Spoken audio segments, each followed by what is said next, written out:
शरीफ से गरीबी में गरीबों की हिमायत कौन करता है, गरीबी में गरीबों की हिमायत कौन करता था, फकीराना लिबासों में हुकूमत कौन करता था।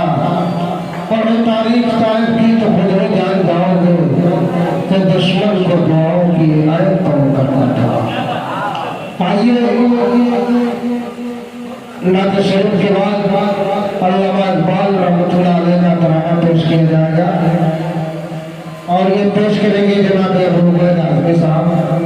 मैं उनसे मुल्तमिस हूं कि हुआ है और तराना इकबाल पेश करेंगे। आइए दोस्तों तराना सीधे सीधे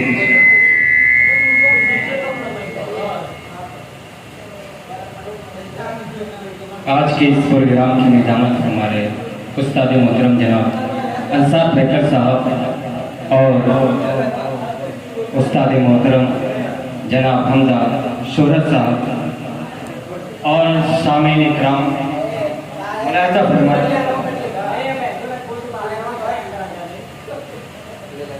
जितने लोग बाहर अगर खड़े होकर बराए मेहरबानी आपकी जगह पे बैठ जाए कि सारे जहां